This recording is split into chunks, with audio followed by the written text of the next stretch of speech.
إن الله يأمر بالعدل والإحسان وإيتاء ذي القربى وينهى عن الفحشاء والمنكر إلى آخر الآية.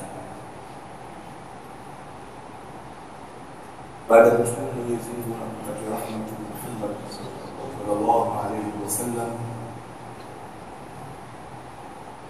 leo hii nataka kuzungumzia neno uadilifu. Neno uadilifu ni maarufu sana na kila jamii ikizungumza inasisitiza watu wao waadilifu, lakini kwa bahati mbaya hilo neno uadilifu yawezekana mtu akawa anazungumza na kusisitiza watu wawe waadilifu, halafu yeye asijue uadilifu ni nini, na huenda na yeye mwenyewe si mwadilifu. Tafiti zinaonyesha kielimu watu wengi hawajajua definition, taarifu, maana ya neno uadilifu. Wanadhani uadilifu ni kupewa pesa tu au mamlaka fulani ama jukumu fulani, halafu ukawa unaitekeleza tu basi. Kumbe ukitizama neno uadilifu lenyewe ni pana na ndio dini yenyewe. Mfano,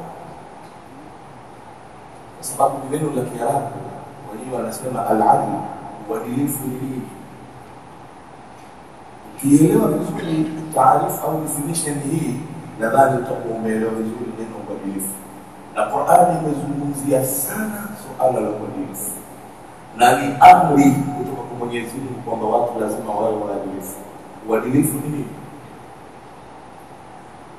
Anasema al-adl عدم الميل إلى الهوى والميل إلى الحق. Uadilifu ni kutoelemea upande wa utashi wako, ni kutoelemea upande wa matamanio yako na kuelemea kwenye upande wa haki. Kwa lugha nyepesi, likija jambo, lile jambo lilivyo, yawezekana wewe unao utashi wako, unao mapenzi yako kwamba hili jambo lingekuwa hivi, ndio mahaba yako. Halafu hapo kuna haki ya hilo jambo, ama kuna haki ya mtu mwingine ni tofauti na hivyo unavyotaka wewe sasa ukajimaliza wewe kuto kufanya kwa utashi wako, halafu ukaenda kwenye haki, huo ndio uadilifu. Nadhani nimeeleka vizuri. Jambo limetokea, hilo jambo wewe unao utashi wako, lakini ukienda kwenye upande wa haki, utashi wako hautakiwi, unatakiwa ufuate haki. Je, wewe utafuata haki? Ukifuata haki umefanya uadilifu, ukajibaliza wewe kuto kufanya vile unavyotaka. Kwa hiyo tukizungumzia uadilifu, maana yake tunakusudia jambo hili. Yapo maneno mengi sana, na hasa sisi wanaume tunaopenda sana kuoa mmoja, mawili, tatu, wanne. Watu huwa wanaongopeana wanaangalia aya ilizowasa, fakihu muhataba lakum minan nisa'i masna wa thulatha wa ruba'. Tuanze kwanza wawili. Acha kutafsiri Qur'ani unavyotaka wewe, kwa sababu huko mbele huko pana neno gumu kweli. Angalia hii aya inahusu kuoa, imeanza juu hapa. Usianze tu wewe wawili, anza juu. Mwenyezi Mungu anasema wapeni mayatima mali zao, yani maana yake msiwadhulumu. Fanyeni, maana ya tafsiri yake fanyeni uadilifu, acheni kumili kwenye matamanio, fanyeni uadilifu, kaeni kwenye haki, Ukifanya hivyo umepatia. Lakini akasema wa in khiftum alla tuqsitu fi yatama, mkiwa mna wasiwasi hamwezi kuwafanyia uadilifu, mkiwa na wasiwasi hamwezi kuwafanyia uadilifu yatima, yani maana yake mali za kaka yako watoto wake huwafanyii haki. Unajiona mwenyewe, unaona kabisa hawa watoto mpaka wakikua na hizi mali zenyewe zimeisha. Ukiwa na wasiwasi huo huwezi kukaa kwenye upande wa haki, utakuwa kazi yako kuzila zile mali za yatima. Jibu lake fankihu, oa. Maana yake cha kwanza, elewa tafsiri yake, kuoa ni tizi, kuoa ni zoezi ili uwe mwadilifu. Inaeleweka vizuri? Yani fankihu kwa watu wa lugha anaelewa. Mwenyezi Mungu akianza fa in khiftum, in hiyo ni harfu shartia, ikiwa alla tuqsitu, kuna wasiwasi wewe kwamba huwezi kufanya uadilifu, zoezi lake ukafanya kaoe. Unajua kwa nini ndio kaoe? Kwa sababu mtoto wa kaka, mtoto wa dada, mtoto wa mama mkubwa, mtoto wa shangazi ni yatima, ni ndugu yako, ndugu kabisa. Halafu mwenyewe unajiona kabisa mimi siwezi kumfanyia uadilifu huyu kwenye mali yake aliyoachwa na babake. Hebu kaoe mtu ambaye hata umjui, hausiani na babako, hausiani na mamako. Ukiweza kumfanyia uadilifu huyo, maana umepata mazoezi mazuri ya kuja kumfanyia uadilifu mtoto wa dada. Sisi tuko pamoja. Kwa hiyo si kweli kiakili iwe kwamba basi ukitaka kuanza kuoa fankihu ma taba lakum minan nisa'i masna, wewe ni wawili. Wewe uadilifu wenyewe na wasiwasi nao wawili vipi? Sisi naeleweka vizuri jamani kitafsiri. Kiakili tunakataa huyo mtoto wa dada yako huwezi kumhudumia, ndio maana unaoa ili ufanye kesi. Sawa? Na hii aya watu wengi wanaingia hivyo. Mwenye nasema tuanze wawili, lakini hilo la kwanza. La pili, nenda kwenye ukweli, nani kawahi kuoa? Yaani siku ya kwanza tu anaoa wawili, yupo? Mtekelezaji haipo. Na huko kwenye sheria wanasema an-nadhru la hukma alayhi, kitu kikiwa nadra hakika sheria, watu wote wakija kuozesha mmoja. Lakini utosheka zaidi Mwenyezi Mungu aliposema hapo wawili, watatu, wanne.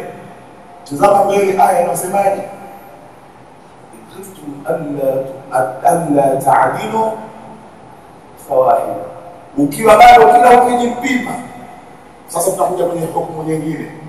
Kwa hawa wanaotaka kuoa wake wawili, kashaoa mmoja, sasa anataka kuongeza. Kwa hiyo kwanza kabisa tukubaliane, tafsiri haitaki kutafsiri kwamba eti tuanze wawili. Sio kweli. Hiyo ni kwanza. Lakini la pili, sasa wakati ushaoa yule mmoja na ukajihakiki kwamba sasa huyu mmoja naweza kumfanyia uadilifu. Naweza. Maana yake unaweza vipi? Unasimama kwenye haki, unaacha matamanio yako. Je, unaweza kumtekelezea haki mke huyu mmoja kwanza ili kukamilisha neno al-adlu, uadilifu? Ukijiona sasa huwezi, Mwenyezi Mungu anakusaidia.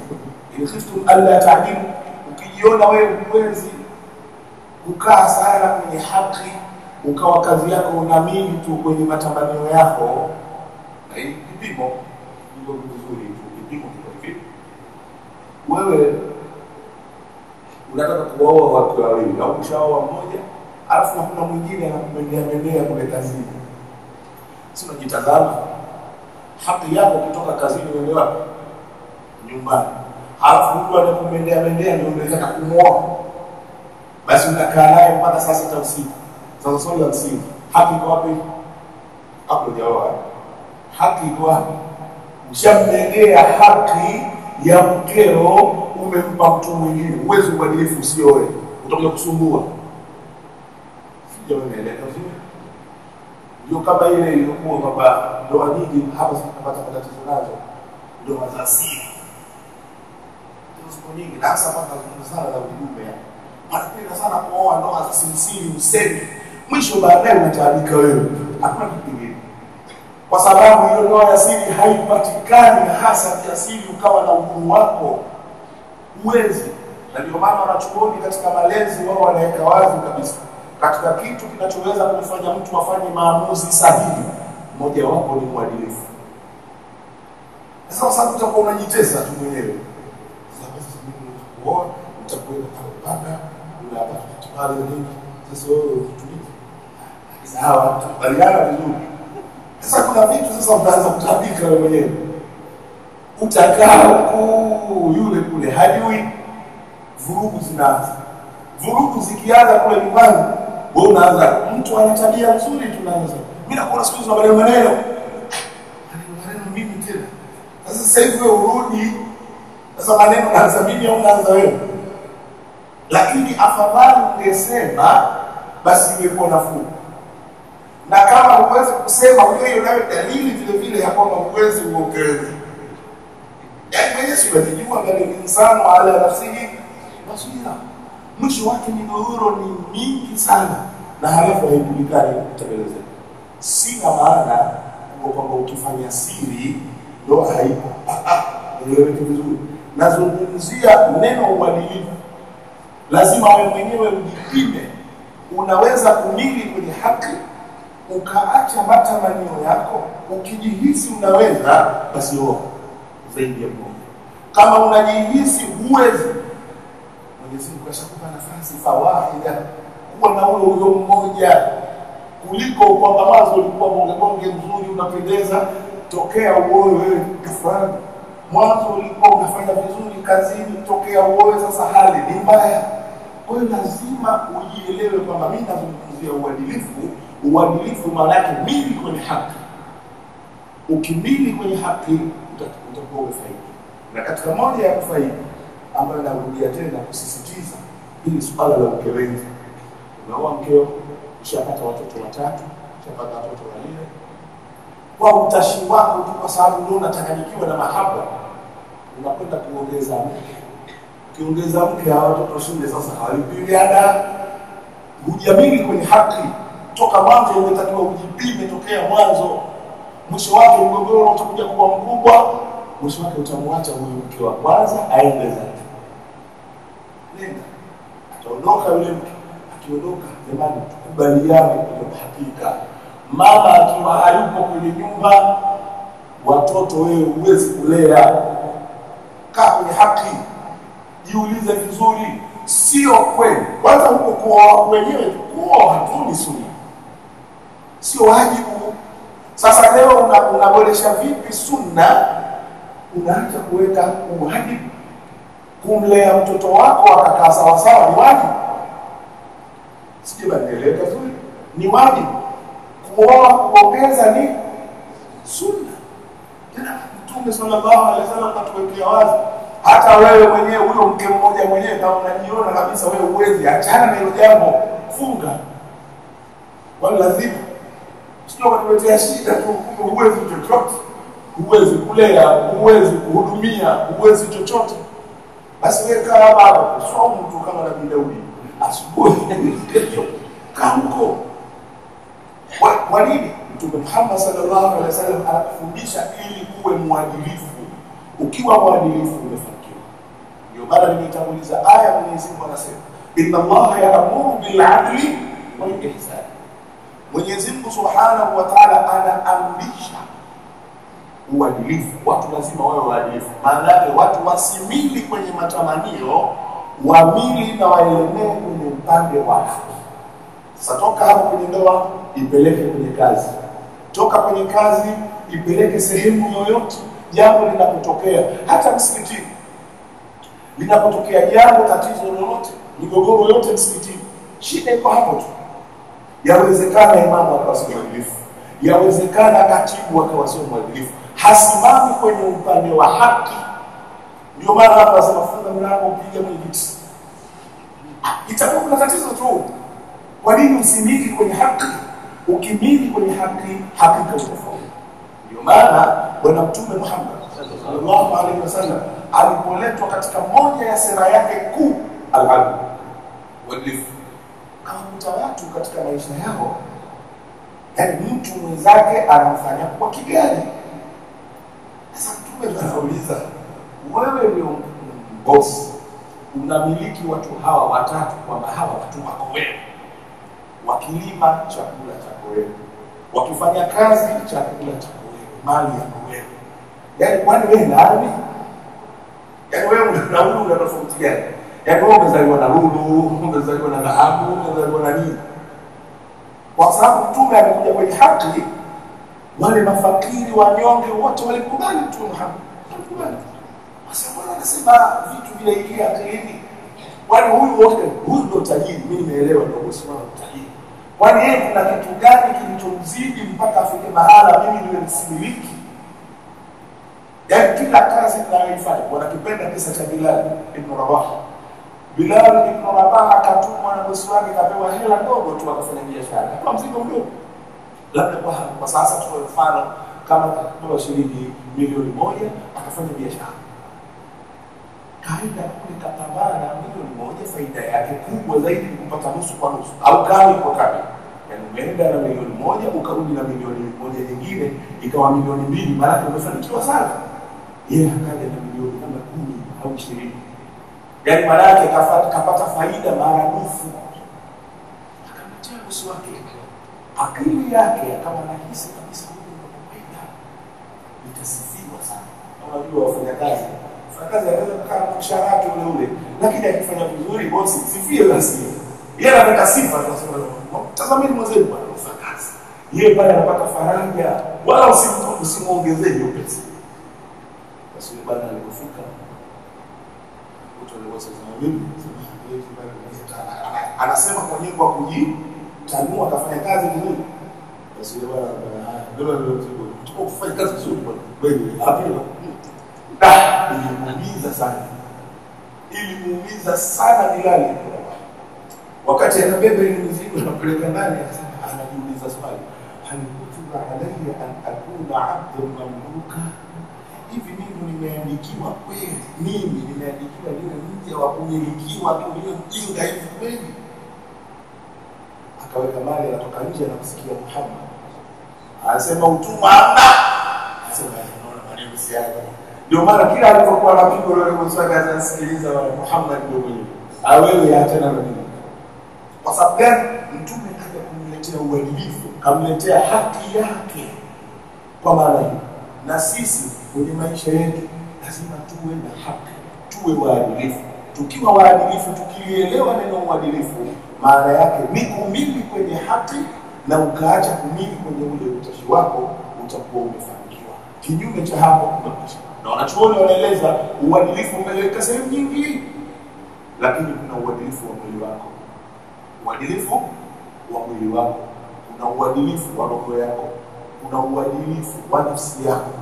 Nitoe mfano tu haraka. Uadilifu wa mwili ni upi? Uadilifu wa mwili kuoga kwa msafi, kuvaa vizuri, mpaka kupiga pasi. Maana yake unamtengenezea uadilifu. Sawa, ukiumwa wewe hospitali, si unaumwa unaangalia mitishamba tu mtu wako unaangamia. Huu ufanyie uadilifu mwili wako. Ni vyema sasa hivi kwa sababu maendeleo yapo na tiba zipo, nenda hospitali. Uadilifu. Uadilifu kula vizuri, uadilifu jitibu baba. Ukifanya hivyo umefanya uadilifu kwenye mwili wako.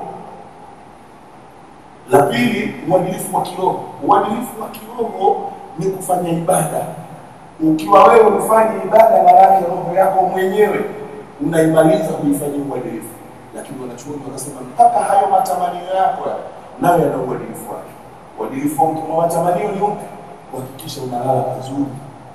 Yaani kitanda chako hakikisha kiwe kizuri, shuka fua mzee. Kwa sababu nawe nafsi inataka ipumzike ukirudi jioni. Na pia si haramu ukiwa na mzigo kula vizuri, ukiwa mzigo nimeeleka. Fedha kula vizuri, sio kwamba eti nikala kwa sababu mambo haya ni israfu. Kula vizuri sio israfu. Usichanganye mambo. Israfu ni kitu kingine. Kama mzigo upo, nunua vitu weka kwenye freezer vizuri. Na watoto wale vizuri, wavae vizuri, kwa sababu nafsi yako pia nayo inatakiwa ifanye uadilifu. Sio unakaa kwenye kibanda kibaya mambo yanafunguka sasa hivi una hela sawa, lakini fedha umepata imenyoka, uko vizuri, tafuta nyumba hiyo. Hapa kule kwenye furumai tandale hapa. Sasa sogea sehemu iliyokuwa sawa, na ukifanya hivyo ndio umefanyia haki ile nafsi yako. Na si vibaya sokoni tena wewe kwenda kuibiwa kupigwa dole, unaacha unatoka sasa unakwenda mamozi yako. Kwa sababu fedha hiyo ukifanya hivyo na utaona nafsi yako inapoa, sio unakwenda tu kila unachofanya. Na darasa jua wanaeleza kina mama, si kweli kwamba Uislamu kutokuvaa vizuri mwanamke kuwa eti ndio anaonekana sio Muislamu. Hapana. Mambo yakiwa mazuri, hata hiyo habaya ukinunua habaya ile ndio umefanya uadilifu, kwa sababu anasikia raha umevaa nguo nzuri. Kwa hiyo uadilifu wenyewe, narudia tena, ni mpana sana, wala sio uadilifu kufinya ukaufanya ukawa ni mdogo. Mwenyezi Mungu atujalie tuwe waadilifu, na hasa kwenye ndoa zetu. Mwenyezi Mungu ajalie tuwe waadilifu kwenye familia zetu. Mwenyezi Mungu atujalie tuwe waadilifu katika sheria yetu, na Mwenyezi Mungu atujalie katika kazi zetu pia. Mwenyezi Mungu atufanyie waadilifu.